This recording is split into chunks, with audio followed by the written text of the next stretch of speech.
was told by the Attorney General that he is in the Jeffrey Epstein files.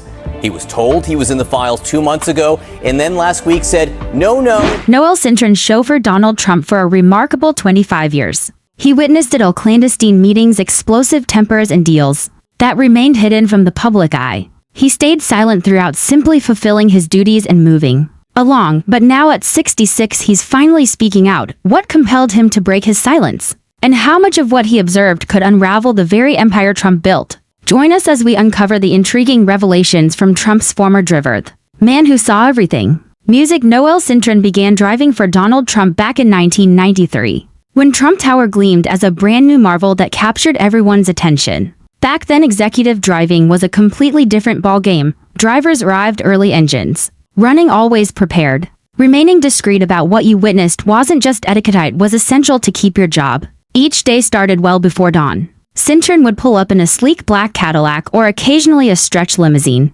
depending on the agenda. Simply opening that car door each morning revealed the day's tone. Some days Trump barely uttered a word, other times he was already engrossed in calls before they'd even reached the first traffic light. Sitting behind the wheel gave Cintron an exclusive front row view of everything unfolding. While others glimpsed only the polished surface, he witnessed the raw, unfiltered reality. Deals were struck amid gridlock, heated arguments erupted in the backseat. It was a side of Trump few ever glimpsed in that world. You learned quickly, remain invisible. The best drivers never flinched, never reacted, never repeated a word. You studied your client's habits before a single sentence was spoken. That silent code was part of the job, especially inside Trump's close-knit circle. Driving was just the start. Cintron logged grueling horsemedems, over 50 a week, handling everything from early morning pickups to late-night drop-offs. Navigating Manhattan meant more than dodging traffic. It meant anticipating Trump's mood swings, schedule shifts, and favorite secret routes. Over time, Cintron watched everything evolve.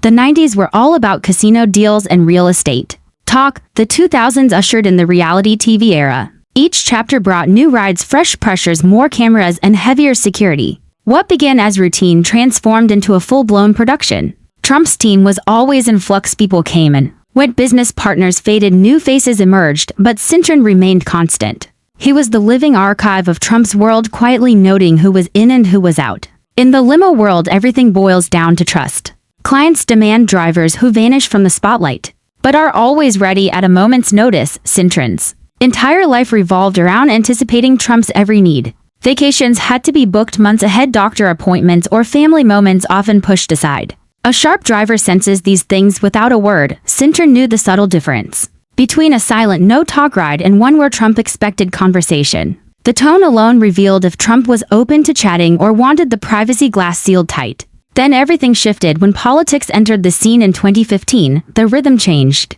Security tightened. The Secret Service gradually took over and Cintron's role began to fade. By 2016, it was over. After decades of service, there was no grand goodbye, as simply stepped back as federal agents moved in. In this line of work, drivers rarely break their silence. Most keep quiet long after the engine stops. But 25 years behind the scenes gave Cintron a rare perspective, and eventually that silence grew too heavy to bear. 25 years is a long time to keep quiet. For Cintron, that quiet cracked in 2018. What made him speak out now after so many years out of sight? It was the lawsuit that shattered the silence. Music. The legal action hit Manhattan like a storm. Noel Cintron, after years behind Trump's wheel, filed a suit, peeling back layers no one had seen before. This wasn't a petty dispute over a paycheck. It exposed decades of unseen struggles. The complaint spanned 47 pages, detailing endless long hours, missed wages, and a system designed to keep him silent. The numbers revealed the truth. Cintron worked roughly 55 hours a week, far beyond the legal 40-hour limit. Labor laws require overtime pay for every hour past 40, yet for 6 years he clocked more than 3,300 unpaid overtime hours. Week after week, his labor went unrecognized. On paper, his salary was $68,000 a year. That might sound fair, but in New York City, where living costs soar, it barely scratched the surface. Other drivers with similar high-profile clients enjoyed better pay raises, health insurance, and clear overtime policies. Cintron, not so much. Things took a turn for the worse in 2010. That's when the company offered to raise Cintron's salary to $75,000.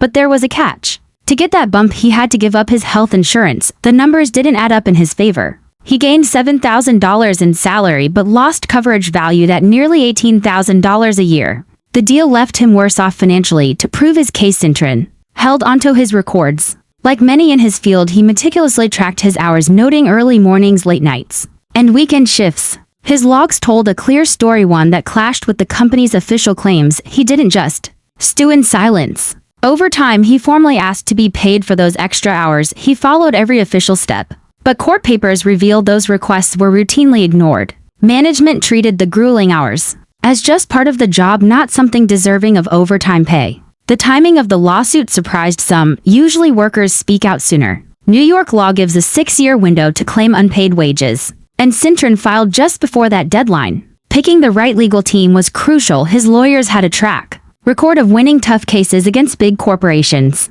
They knew how to keep the spotlight on the case while building a solid argument. The Trump Organization responded like many major companies, dotting everything, disputing facts, and painting Cintron as a disgruntled former employee. It was a familiar script. But the law was clear. Overtime protections apply no matter who signs your paycheck. Drivers like Cintron are covered under federal labor laws. And if those laws were broken, the company had to answer. Then came the real game-changer: legal discovery. That phase uncovers internal documents, email schedules, payroll records. If those revealed a wider pattern, Cintron's case could open the floodgates for others waiting in the shadows. Noel Cintron wasn't the first to come forward, and he likely won't be the last.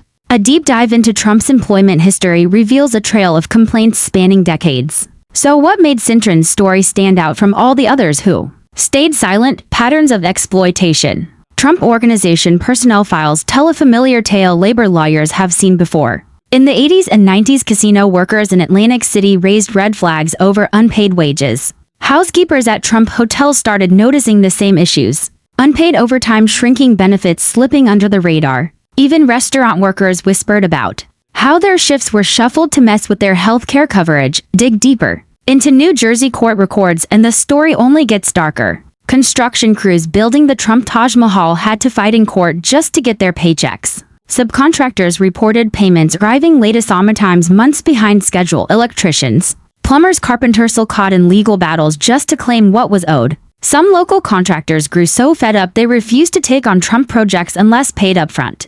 Over time, certain law firms in New York and New Jersey specialized in these Trump-related cases. They knew the pattern well. Workers were promised raises only to find they'd lost other benefits. Hours would quietly vanish from the books. These legal teams saw the same tactics replayed across multiple properties. Inside Trump hotels, cleaning staff faced grueling, complicated schedules. Management cleverly split shifts to dodge overtime laws. They also toyed with job titles: change your title, change your overtime rights, complain and you risked losing hours or your job. The people closest to Trump, drivers, bodyguards, household staff, felt a different kind of pressure. These weren't just employees. They were privy to private conversations, seen and heard things no one else did. That access came with a silent warning: stay quiet or suffer the consequences. Even temp agencies noticed the red flags. They warned workers: log your hours carefully, stay alert, don't challenge the schedule. Some staffing firms eventually pulled out of Trump contracts after too many payroll disputes and angry workers. Mar-a-Lago wasn't spared either. During peak seasons, kitchen crews and janitors worked long hours without overtime. Some claimed their final paychecks were mysteriously short, with unexplained deductions. Immigration status complicated matters. Too, undocumented workers often felt too vulnerable to take legal action. When Trump entered politics, these patterns persisted. Campaign staff, field workers, event crews logged long hours. Many never saw promised bonuses or reimbursements. The work was relentless, pressure relentless, and no one wanted to rock the boat. Often legal settlements came with a catch: non-disclosure agreements. You got paid, but you couldn't speak out, so the story stayed buried. Lawyers began noticing how unusually strict these NDA letters were, far harsher than typical agreements elsewhere. In the wider hospitality industry, executive staff like drivers and security usually get decent benefits. Clear rules exist and professional groups issue guidelines on fair treatment. But for years, those standards didn't seem to apply here. Those standards never seemed to apply inside Trump's network. That's what made Noel Cintron's move so different. He didn't sign any gag orders. He stepped forward with decades of first-hand experience and no legal muzzle. His story gave the public a rare, unfiltered glimpse behind closed doors. When you piece together all the lawsuits and complaints, it's clear these weren't isolated mistakes. You see a pattern repeated again and again across decades, states, and different workers. This wasn't just one person's tough break, it looked more like a company culture. And those lawsuits, they were just the beginning. In 2019, something far more explosive came to light, something that didn't just call Trump's business practices into question but also raised doubts about the company he kept. So the real question is, how much did Trump's longtime driver see when everything started to unravel? When the hunter becomes the hunted. Music. The Epstein saga wasn't new, but when it reignited in 2019, it grabbed attention for a new reason. Trump's name popped up repeatedly, and not as a footnote. These weren't recent ties either. They stretched back years, even decades. Right in the middle of that timeline was Noel Cintron behind the wheel. Throughout the 90s and early 2000s, Epstein wasn't just tabloid fodder. He was a fixture at Mar-a-Lago, attending parties, shaking hands, and accessing places most people never saw.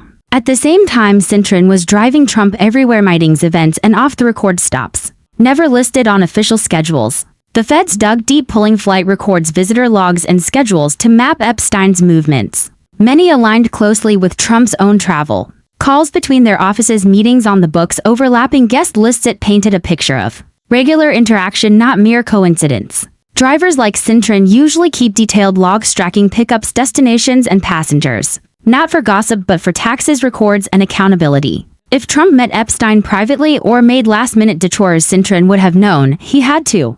That was his job. Meanwhile, Epstein's jet flew routes from New York to Palm Beach and the Caribbean. Trump's plane often followed similar paths. When passengers disembarked, ground transportation had to be arranged, often by someone like Cintron. Epstein's former staff were questioned to describing exclusive parties, curated guest lists, and strict secrecy rules. Federal investigators even sifted through old calendars and appointment books to trace who went, where, and when. And Trump's name didn't vanish from those records, it kept appearing. Prosecutors wanted answers. Who gave Epstein such easy access? Investigators turned their attention to the inner circle of security teams, assistants, planners, and drivers. Not the decision makers, but the ones who witnessed it all firsthand. That's what made Cintron's timeline so critical. He was there day in, day out. Over time, Trump's public stance on Epstein shifted dramatically, from calling him a close friend to acting as if they barely knew each other. That flip didn't go unnoticed. It cinched perfectly with the mounting pressure surrounding Epstein's case. Eventually, subpoenas flew out. Prosecutors demanded guest list surveillance videos, internal email sniffing, revealing how often Epstein crossed into Trump's orbit. And it wasn't confined to just one place, it spanned multiple locations. That kind of documentary evidence was tough to dismiss. Cintron's job kept him close to the pulse. Who Trump met when and where. After all those years, patterns stood out clearly. The same names, the same places, the same routines. People like Cintron don't need briefings, they live the story. Investigators also zeroed in on the backstage players, not just Epstein's closest aides, but those who kept operations running smoothly, often without questions. Drivers, assistants, housekeepers. Access was everything, and Cintron had it every single day. The catch? Many Trump employees had signed ironclad NDA letters locking them into silence. Most couldn't speak. But Cintron's unique role and the timing of his departure gave him a rare window few others had. Epstein's connections didn't just raise eyebrows, they left a lasting stain.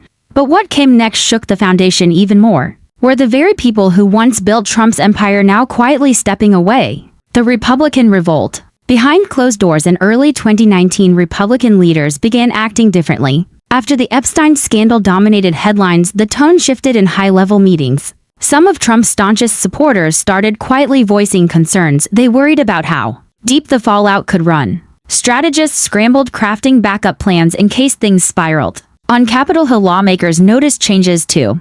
Those who used to get regular calls from Trump found themselves suddenly ignored. Weekly meetings were canceled. A handful of loyal allies felt pushed to the sidelines. Something was clearly shifting. Meanwhile, Trump's 2020 campaign wasn't firing on all cylinders like it did in 2016. Fundraising teams quietly talked to other Republican hopefuls. Top digital strategists began diverting efforts toward Senate or gubernatorial races. Rather than the White House run, behind the scenes, people hedged their bets. Internal polls offered no relief. Swing state voters showed growing skepticism. Focus groups revealed rising unease over Trump's personal ties and business dealings. Campaign consultants started sounding alarms. They were spending too much time putting out fires and not enough time delivering a clear, confident message. Even Republican governors started pulling back. Some who once shared stages with Trump at rallies suddenly had other plans. When the invites rolled in, reporters picked up on the shift.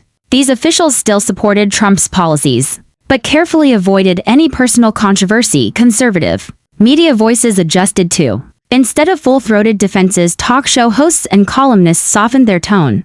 They began separating support for his agenda from their feelings about the man himself. That change marked a major shift in how the base was being addressed. Judicial appointments slowed as well. Some Republican senators, once loyal yes voters, started scrutinizing nominees more closely. Delays that would have been unthinkable a year earlier suddenly became routine. Inside the White House, resignations ramped up. Senior staff departures increased and exit interviews revealed growing unease about how things were managed both inside and out. Rally organizers felt the shift too. It became tougher to find cities and venues willing to host Trump events. Local officials hesitated and crowds weren't packing in like before. Meanwhile, in Congress, messaging evolved. Republican representatives stopped parroting Trump's exact words, choosing their language more carefully. They still championed the same policies but steered clear of fresh controversies. Campaign finance filings told the story. Wealthy donors weren't all in on Trump anymore. They spread their contributions around, hedging their bets as cracks in the armor appeared.